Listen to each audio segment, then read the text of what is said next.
আসসালামু আলাইকুম।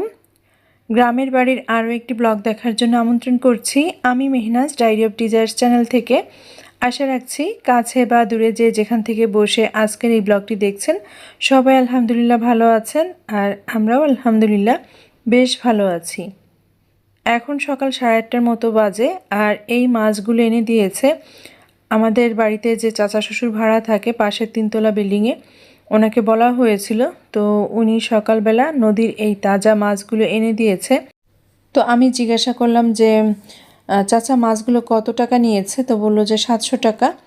মাছগুলো তাজা ছিল, আর ট্যাংরা মাছগুলো ছিল বেশি। ট্যাংরা মাছের প্রত্যেকটা মাছের পেটেই ডিম ছিল। কিছু চিংড়ি ছিল, চিংড়ির ভিতরে কিছু ছোট চিংড়ি ছিল বেশি, আর মাঝারি সাইজের চিংড়ি ছিল একটু কম। তো এই তো রত্নাপা কিন্তু নাস্তা করার পরেই সকাল সকালেই এই মাছগুলো কেটে নিচ্ছে, কারণ আজকে দুপুরে রান্নাবান্না কিন্তু এই ট্যাংরা মাছগুলো দিয়েই হবে। তাজা ট্যাংরা, তাও আবার নদীর। তো আব্বা কিন্তু সকালবেলা উঠে বাজারে যেতে পারে না। ফজর নামাজ আদায় করার পরে আব্বাও একটু ঘুমায়। আর আব্বা বাজারে যায় যখন 12:30 একটা, তাও প্রতিদিন যেতে পারে না। তো এই কারণে কোনো মাছই কেনা হচ্ছে না, যার কারণে ওই চাচা শ্বশুরকে মাছ আনতে বলা হয়েছিল।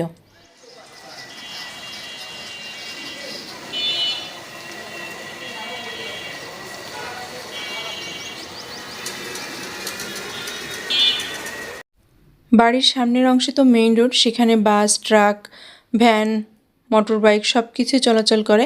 আর এটা হচ্ছে নিচতলার ছাদটা। আমি একটু হেঁটে হেঁটে ঘুরে ঘুরে সকালবেলাটা দেখছিলাম। আর রত্নাপার মাছ ওই দিক থেকে কাটা শেষ হয়ে যাচ্ছে, প্রায় কেটে নেওয়া শেষ হয়ে গেছে। তো আমি কিন্তু এখনও আপনাদেরকে লাইক দেওয়ার কথাটা মনে করিয়ে দিইনি। তো যারা ব্লগটা দেখা শুরু করেছেন, আপনাদের সবার কাছে আজকের ব্লগের কোথাও কোনো অংশ ভালো লেগে গেলে প্লিজ একটা লাইক দিয়ে ব্লগের বাকি অংশটুকু কন্টিনিউ করতে পারেন। আপনাদের একটা লাইকই কিন্তু আমার এই ব্লগগুলিকে আরও অনেক আপু আন্টিদের মাঝে পৌঁছে দিতে সাহায্য করবে। তো এর মধ্যে হঠাৎ আমার হাজব্যান্ড ফোন করেছে তাড়াতাড়ি রেডি হতে। তো রেডি হয়ে এখন যাব সেটেলমেন্ট অফিসে। বাড়িতে মূলত যে কাজটার জন্য ওয়েট করছিলাম তার একটা কাজ আজ শেষ করব ইনশাল্লাহ। তো এই তো আমার বাচ্চারা ঘুম থেকে উঠলো, আর আব্বাকে যে পাঞ্জাবিটা পরতে দেওয়া হয়েছে, আব্বার জন্য ঈদে এই পাঞ্জাবিটা আমি ঢাকা থেকে নিয়ে গিয়েছিলাম। তো পাঞ্জাবিটা পরার পর আব্বাকে অনেক সুন্দর লাগছে এবং সুন্দর ফিটও হয়েছে আব্বার। তো যাই হোক, এখন বাইরে আমাদের যে কাজটা রয়েছে সেখানে আব্বা, আমি আর আমার হাজব্যান্ড আমরা তিনজনই যাব, বাচ্চাদেরকে রেখেই যাব। তো আজ যে কাজটা রয়েছে সেটা সেটেলমেন্ট অফিসে রয়েছে। তো এখন আমি আস্তে আস্তে আব্বাকে নিয়ে বাড়ির নিচের দিকে নেমে যাচ্ছি। তো ওখানে হচ্ছে যে ভ্যান ঠিক করে রেখেছে আপনাদের ভাইয়া, ভ্যানে করেই আমরা সেটেলমেন্ট অফিসে যাব। আর নিচে নামতে নামতে আপনাদের সাথে দেখাই, আমি যে নামছি আমার হাতের বাম সাইডে এই যে গ্লাস দেখা যাচ্ছে, গ্লাস দিয়ে কিন্তু একটা রুম আছে এখানে, বেশ বড়সড় একটা রুম। তো এই রুমের পুরোটাই হচ্ছে ফার্নিচারের একটা শোরুম, অর্থাৎ এখানে ফার্নিচারের শোরুম ওনাদেরকে ভাড়া দেওয়া হয়েছে। তো এই তো এখন আমরা ভ্যানে উঠে সেটেলমেন্ট অফিসে চলে যাব। আর যারা নতুন এসেছেন আমার চ্যানেলে, আজকে প্রথমবারের মতো আমার এই ডেইলি লাইফস্টাইল ব্লগটা ভিজিট করছেন, আপনাদের কাছে যদি ভালো লেগে যায় তো রিকোয়েস্ট করব যে আমার চ্যানেলটিকে সাবস্ক্রাইব করে আমাকে সাপোর্ট করতে পারেন। পাশে থাকা বেল আইকনের অল অপশনটা সিলেক্ট করে দিতে হবে, নোটিফিকেশনে ডায়েরি অফ ডিজায়ার্স চ্যানেল থেকে নিত্য নতুন লাইফস্টাইল ব্লগ, ডেইলি ব্লগগুলো পৌঁছে যাবে। তো এই তো আমাদের ভ্যান চলা শুরু করেছে। আর আমার তো বাবার বাড়ি শ্বশুর বাড়ি সব একই জায়গায়, মানে পায়ে হাঁটা রাস্তা যদি বলি সেটাও 2 মিনিটের রাস্তা, বাবার বাড়ি থেকে শ্বশুর বাড়ি, শ্বশুর বাড়ি থেকে বাবার বাড়ি। তো এই যে দেখেন ভ্যানে করে আসলাম, আর এখন এই যে যে বাম হাতে যে রাস্তাটা চলে গেল, দুইটা ভ্যানের মাঝখানে যে রাস্তাটা, এই যে যে বিল্ডিংগুলো দেখা যাচ্ছে, এটাই হচ্ছে আমার বাবার বাড়ি। তো বাবার বাড়ি রেখে আবারও বাবার বাড়ির সামনে দিয়ে যাচ্ছি, অর্থাৎ একটা অবদার রাস্তা আছে। এই যে আমরা এখন বাঁ হাতে চলে যাব।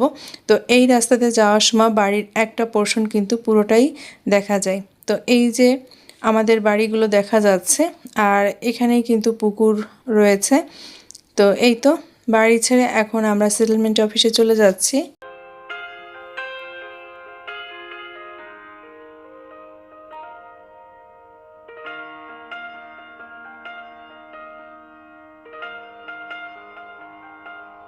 এতদিন বাড়িতে থাকার যে কারণ ছিল তার ভিতরে একটা কাজ হচ্ছে এইটা যে জমিটা নিজের নামে করে নেওয়া। অর্থাৎ আমার শ্বশুরাব্বা একটা জমি ওনার ছেলেকে হেবা করে দিলেন, দান করে দিলেন। আম্মা থাকতেই এটা বলে গিয়েছিলেন। তো সেই কাজগুলি আমরা এখন করে নিচ্ছি। আর এখন শুধু সাব রেজিস্টারের সইটা বাকি ছিল, তো সেটাও 5 থেকে 7 মিনিটের মধ্যেই হয়ে গিয়েছিল। এত সুন্দর এবং সহজ করে দিয়েছিল আল্লাহ তাআলা সেদিন সব কাজগুলিকে। তো তার জন্য আলহামদুলিল্লাহ। তো 12টার ভিতরেই কিন্তু আমি এই যে আবারও বাড়িতে চলে আসছি।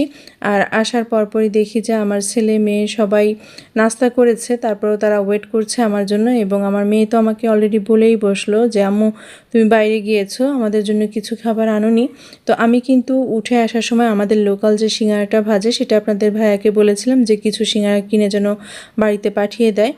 আর এদিক থেকে আমি কিন্তু সরাসরি কিচেনেই ঢুকে পড়েছি। দেখি রত্না আপা ট্যাংরা মাছগুলোকে কষিয়ে তারপরে সুন্দর করে লাউ দিয়ে এটাকে রান্না করবে। আর এটা হচ্ছে পেঁয়াজটা ভেজে রেখেছে, যেটাকে আপনারা শাক বলেন।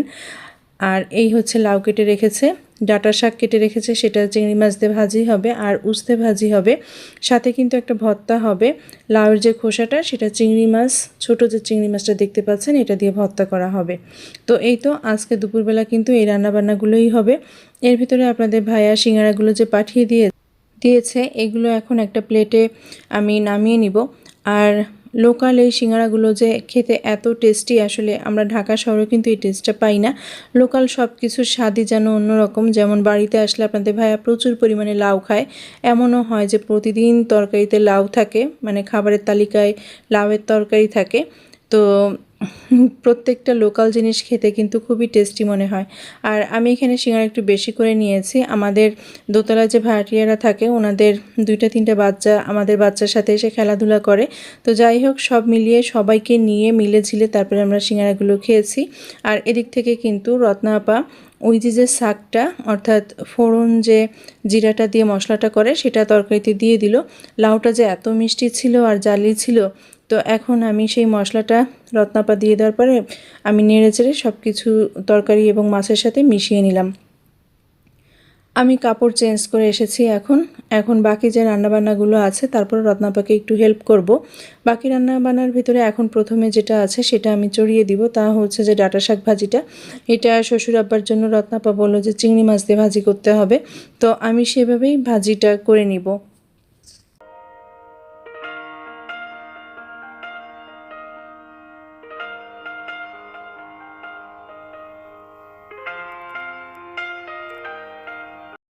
বাড়ির এই ব্লগগুলো দেখতে কি আপনাদের খুব বেশি বিরক্ত লাগছে? আর একটা ব্লগ শেয়ার করব বাড়ির, এরপরে আমি আমার ঢাকার বাসার ব্লগগুলো শেয়ার করব। তো মূলত যে কাজগুলোর জন্য বাড়িতে থাকা হচ্ছিল তার একটা কাজ তো শেষ হয়ে গেল।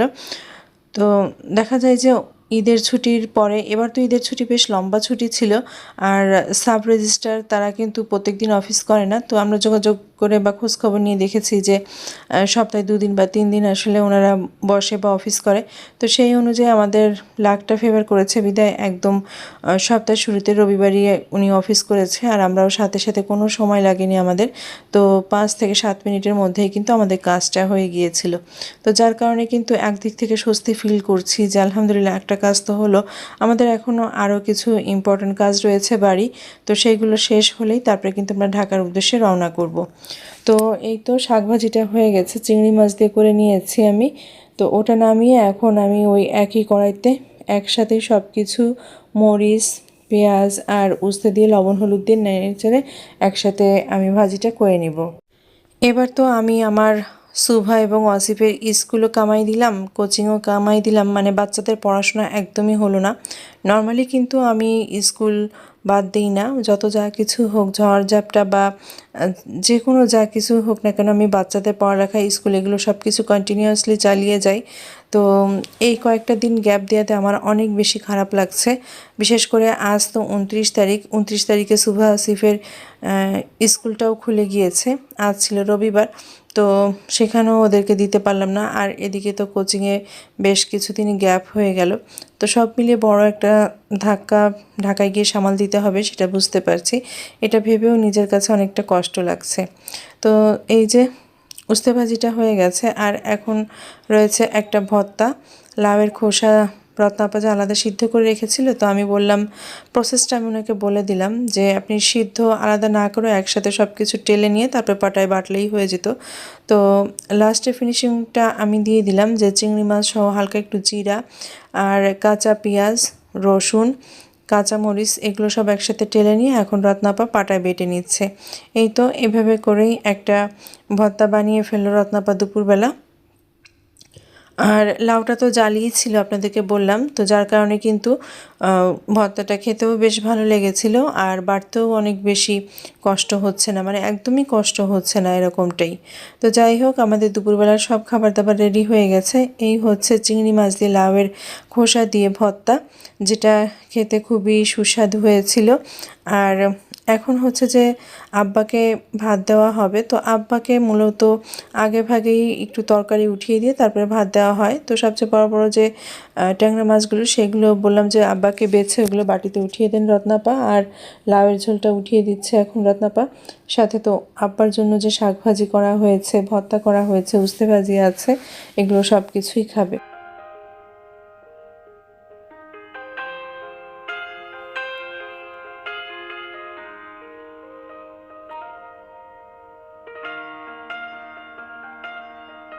কড়াই থেকে বাকি তরকারিটাও এখন রত্নাপা একটা বলে নামিয়ে নিল, কারণ একটু পরেই তো সবাইকে আবার এই খাবারগুলো নিয়ে টেবিলে বসতে হবে, এই কারণে আমি বেড়ে ফেলতে বললাম। আর এই যে সব খাবার দাবারগুলো এখন এক জায়গায় রাখা আছে। চিংড়ি মাছ দিয়ে লাউয়ের খোসা দিয়ে ভর্তা, উস্তে ভাজি, ডাঁটা শাক ভাজি চিংড়ি মাছ দিয়ে, আর হচ্ছে নদীর তাজা ট্যাংরা মাছ দিয়ে, আর দেশি ঝালি লাউ তো তরকারি। এই তো প্রত্যেকটা খাবার কিন্তু খুব সাধারণ হলেও স্বাদ ছিল অসাধারণ। আর খাওয়ার পরে অর্থাৎ দুপুরের পরে একটু আমাদের বাড়িতে গিয়েছিলাম, বাবার বাড়িতে। তো আমাদের বাড়ির পাশেই হচ্ছে আমাদেরই একটা জায়গা কিনেছে আমার বাবার খালাতো ভাই, আপন খালাতো ভাই। তো ওই কাকুর বাড়িতে ঢুকে দেখি যে এখানে এমন কোনো গাছ নাই যে কাকুর বাড়িতে নাই, মানে আমার যে চাচাতো ভাই সে হচ্ছে অনলাইন থেকে নাকি এই গাছগুলো সব কিনে আনে। তো কাকু যত্ন করে এবং আমার ভাইটাও যত্ন করে। এটা হচ্ছে কদবেল গাছ। তো এখানে আপনারা দেখবেন যে ডালিম গাছ রয়েছে, আঙুর গাছ রয়েছে, মালটার গাছ রয়েছে, তারপরে আম রয়েছে, এছাড়াও আরও অনেক কিছু, লেবু আছে কয়েক প্রজাতির। তো বাড়িটা দেখেই মনে হচ্ছিল যে খুব মানে যত্ন সহকারে গাছের পরিচর্যা করা হয় এই বাড়িতে। তো এতটাই ভালো লাগছিল। আর গোলাপ ফুলগুলো এত সুন্দর করে একটা ডালে ফুটে আছে, সেই গোলাপ ফুলগুলো আরেকটা গাছের ভিতরে গিয়ে ঢুকেছিল। তো আমি আবার গোলাপ ফুলটাকে একটু বের করে নিচ্ছি। তো এই তো আমাদের বাড়ি থেকে তারপরে কাকুরের বাড়ি থেকে বেরিয়ে তারপরে আবারও রাত্রের দিকে শ্বশুর বাড়িতে চলে গিয়েছিলাম। এভাবে করেই কিন্তু আবার গ্রামের বাড়ির দিনকালগুলো পার করছি। কিন্তু খুব টেনশনও কাজ করছে, কারণ বাসায় গেলেই তো, ঢাকায় গেলেই তো বাচ্চাদের পড়াশোনা নিয়ে ব্যস্ত হতে হবে, সেই সাথে রয়েছে পরীক্ষার একটা ঝামেলা, সিটি এক্সাম। তো যাই হোক, সবাই খুব বেশি ভালো থাকবেন, দেখা হবে নেক্সট ব্লগে। আজ বিদায় নিচ্ছি, আল্লাহ হাফেজ, আসসালামু আলাইকুম।